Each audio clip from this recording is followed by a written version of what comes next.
네, 안녕하십니까. 저는 충청북도 충주에 위치한 충주 예성초등학교에서 근무 중인 교사 김성규라고 합니다. 반갑습니다.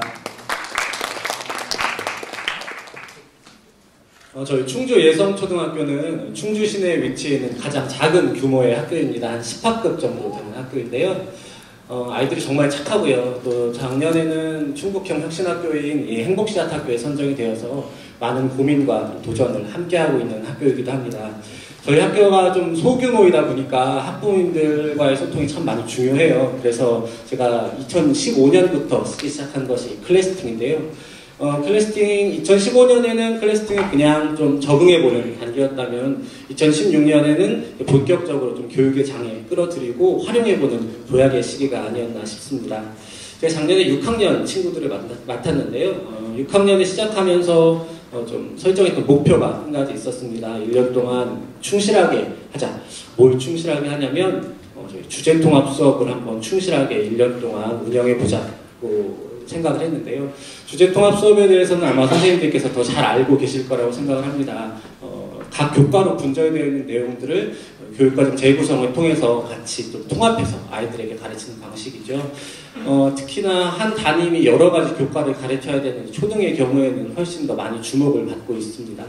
그래서 요거는 제가 작년에 우리 6학년 아이들과 함께 주제통합 수업 흐름도를 짜서 같이 1년 동안 운영한 프로젝트들인데요. 맨 처음에 이거를 3월 초에 이렇게 짜서 학부모님들께 보여드렸더니 좋아하시지 않고요. 많이 너무 좀 걱정 많이 하셨어요. 우려하시고. 왜냐하면 학력이 떨어지지 않을까 이런 걱정 너무 많이 하셨어요. 왜냐하면 교과서 단원대로 나가지 않고요.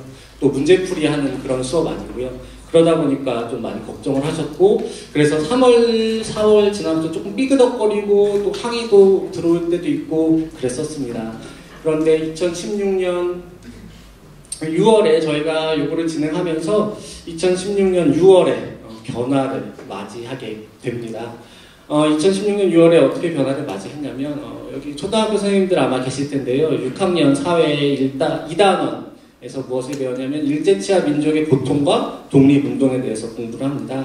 근데 거기에 좀 특이한 점이 있습니다. 일제치하 민족의 고통에 대해서 배우면서 현실과 가장 맞닿아 있는 문제인 일본군 피해자 할머니들에 대한 내용이 정확하게 서술되어 있지가 않습니다. 교과서에는 이렇게만 서술되어 있거든요. 젊은 여성들은 일본군에게 많은 고통을 당합니다. 위안부라는 세 글자가 나오질 않습니다. 그래서 요거는 저는 좀 잘못됐다고 생각을 해서요. 한 달간 독립운동 프로젝트를 설정을 하고 그 일주일간의 우리들의 소녀상 프로젝트를 따로 설정을 해서 아이들에게 좀 일본군 위안부들에 대해서 좀 자세하게 알고 우리가 돕는 활동을 해야 된다고 생각을 했습니다. 첫 번째 수업은 일본군 위안부 피해자 실상 아는 수업을 먼저 했습니다. 좀 다소 이론적이더라도 아이들이 좀 잘 알기를 바랬고요. 그래서 여러 가지 자료를 활용을 했는데요. 영화 귀향, 그 다음에 그림책 꽃할머니, 신춘문예 동화당선작인 401호 욕할매, 그리고 마지막으로 이 애니메이션 소녀 이야기까지 다양한 자료를 활용을 했습니다. 이 소녀 이야기 같은 경우에는 이렇게 클래스팅에 올려서 부모님들과 함께 볼 수 있게 했는데, 요거 보고 어떤 아이가 아침에 와서 저한테 얘기하더라고요. 엄마가 요거 보시고 펑펑 우셨어요. 저랑 같이 보다가. 위안부 할머니들을 담은 애니메이션을 보면서 펑펑 우는 엄마의 모습, 그 자체만으로도 저는 굉장히 살아있는 교육이라고 생각을 했고, 참 의미가 깊었다고 생각을 했습니다. 저희가 이렇게 실상을 다 알고 난 뒤에는요, 이 할머니들을 위해서 우리가 지금 이 순간에 할 수 있는 일을 한번 찾아보자 했거든요. 아이들에게 나와서 지금 한번 써보라 뭐 했더니 여러 가지 이야기가 나왔습니다. 역사 공부 열심히 한다, 편지 써본다, 뭐 용돈을 모아서 성금한다, 뭐 이런 말들도 많이 나왔는데요. 그 중에서 저희가 선택한 것은 후원 바자회였습니다. 후원 바자회를 선택한 이유는 저희가 학급회를 통해서 선택한 이유는 두 가지였는데요. 첫 번째는 공부를 잘하는 친구나 못하는 친구나 정말 재밌게 참여할 수 있다는 것, 그리고 두 번째는 6학년을 넘어서서 전교생이 함께 참여하면서 도움을 드릴 수 있다는 것, 그 자체로 참 의미가 있었다고 생각을 했고, 이 실천 방안은 클래스팅에 올려서 아이들도 다시 한번 다짐하게 하고 학부모님들께도 향후 교육활동에 좀 협조를 구하는 방식으로 클래스팅을 운영을 했습니다. 후원바자회를 이제 준비를 하기 시작했는데요. 국어교과, 또 미술교과, 실과 여러 가지들을 활용을 해서 요거는 국어와 미술을 활용해서 광고 만들기를 했고 여기서 참 클래스팅을 잘 쓴 게 아이들이 이렇게 클래스팅에 자기 물건들 올리면서 이거 가져가도 될까? 이런 활동 어때? 뭐 계속 물어보고 의견 교환하고 하거든요. 참 의미 있다고 생각한 건 무엇이냐면 한 수업 공간 안에서만, 학교 안에서만, 교실 안에서만 이걸 준비한 게 아니라 집에 가서도 이거 괜찮은데 갖다 팔까? 뭐 이렇게 고민하면 바로 클래스팅에 올리고 아이들이 의견 달고 그러면서 저희가 물건도 정리하고 의견도 정리하고 그래서 거의 쭉 준비된 그 과정들을 학부모님께서 한 달 내내 혹은 일주일 내내 계속 보셨어요. 그러면서 참 긍정적인 반응들이 그때부터 나오기 시작했거든요. 그래서 학교 일에 예전과는 다르게 열정적인 친구 모습 보면서 저도 열정과 또 관심이 생긴다는 그 학부모님의 말씀 참 감사하게 그때 느껴졌습니다. 후원바자회 준비 기간 한 3일에 걸쳐서 했고요. 그 다음에 실천을 했습니다. 6월 16일 목요일에 실천하기를 했는데 요건 저희 후원바자회 하기 전에 저희 반 아이들과 함께 찍은 사진이고요. 아이들이 게임존이랑 뭐 여러 가지들도 같이 운영을 하자고 해서 이렇게 바자회 물건도 팔고요. 그 다음에 게임존도 운영을 하고 그리고 1일찻집도 같이 하면서 1일찻집 안에서는 일본군 위안부 피해자 할머니들에 대한 영상도 같이 후배들에게 보여주는 활동을 같이 했습니다.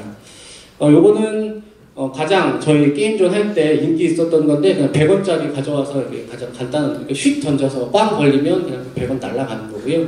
상품존에 걸리면 상품 하나 받아가는 건데 한 2, 3천원 가지고 와서 물건 사려고 룰루랄라 올라왔다가 여기에 다 탕진하고 이런 친구들 많았습니다. 그 다음에 여기 이 구멍 동그라미 안에 있는 친구는 왕따 아니고 여기 지금 신문지 위에 올라가 있는데 처음부터 자기 캐릭터가 확실했던 친구입니다. 자기는 하자마자 바자회에서 자기는 거지를 하겠다. 그래서 여기서 신문지 위에 올라가서요.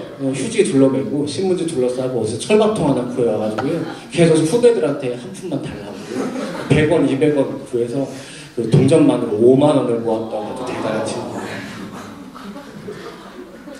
요거는 처음에 조금 제가 우려를 하긴 했는데 어제 이런 걸 구해왔더라고요. 그래서 2분에 500원만 내면 나를 두둑에 패라, 스트레스를 풀어라. 근데 생각보다 후배들이라 그런지 뭐 세게 안 때리고 좀 재밌게 잘 돼서 끝까지 즐겁게 잘 했던 활동입니다. 이렇게 저희가 9시 30분부터 12시까지 2시간 반 동안 후원 바자회를 열었는데요. 아이들 돈 기뻐하시는 거 보이시죠? 네. 이렇게 돈도 한번 뿌려보고요. 그래서 다시 다 정리해서 모아서 정리를 해봤더니 507,890원이 2시간 반 동안 모여서 이거는 일본군 위안부 피해자 할머니들을 위해 잘 기부했습니다. 이런 내용들은 다시 다 정리를 해서 이렇게 학부모님들께 보여드리게 클래스팅에 올렸고 굉장히 좀 잘했다고 칭찬도 많이 해주셨고 또 손편지 써서 아이들에게 후원금 같이 들려보내주신 학부모님도 있고요. 그래서 이때부터 주제통합 수업이 무엇인지 학부모님들이 좀 느끼기 시작하셨고 저희도 좀 더 힘을 받아서 같이 할 수 있었던 것 같아요. 우리 교시 때는 1, 2교시부터 4교시까지는 후원 바자회를 하고 우리 교시 때는 이렇게 편지를 썼습니다.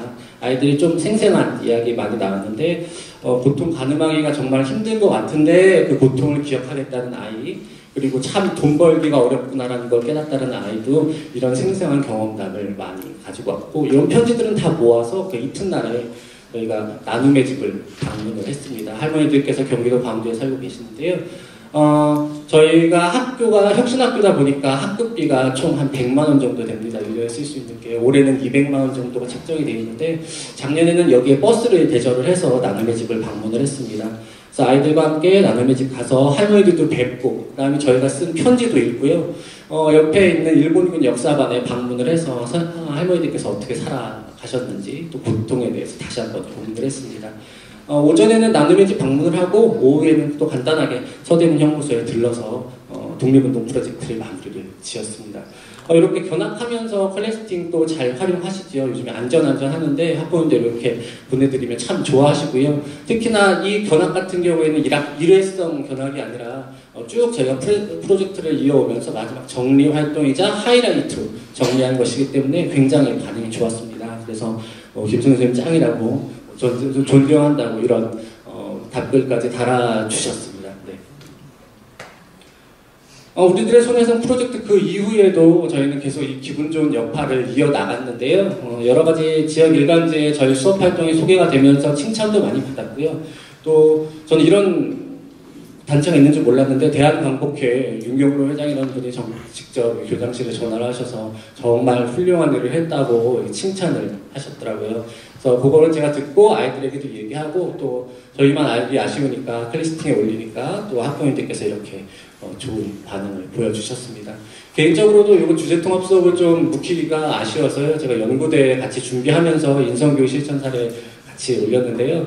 전국 도대에서는 1등급을 받았고 전국대회에서는 아쉽지만 2등급을 받았습니다. 하지만 첫 연구대회라서 참 기분 좋은 성과였다고 생각을 합니다. 이렇게 저희는 1년 동안 같이 교육과정을 함께 하면서 함께 성장해 왔습니다. 선생님들께서도 클래스팅 통해서 많이 자신만의 교육과정 홍보하시고 또 함께 성장하시길 바라고요. 요거는 제 메일이랑 핸드폰 번호인데요. 만약에 교육과정 재구성이나 뭐 주제통합 수업에 대해서 혹시나 궁금하시거나 또 이야기 나누고 싶으신 분들은 자료나 뭐 그런 거 필요하시면 좀 보내드릴 수도 있을 것 같고요. 충북 도내에선 좀 돌아다니면서 그래도 이야기를 해드리는데 다른 지역 선생님들하고 만나기가 좀 쉽지는 않더라고요. 그래서 메일이나 문자로라도 좀 이렇게 받았으면 좋겠고 혹시 뭐 연구대회 준비하시는 분들이 있으면 제가 해놓은 자료, 뭐 에듀넷에 올라가 있긴 하지만 그건 PDF니까요. 한글 문서라도 드릴 수 있으면 최대한 많이 도와드릴 수 있도록 하겠습니다. 함께 고민하고 함께 성장하는 2017년이 됐으면 좋겠습니다. 감사합니다.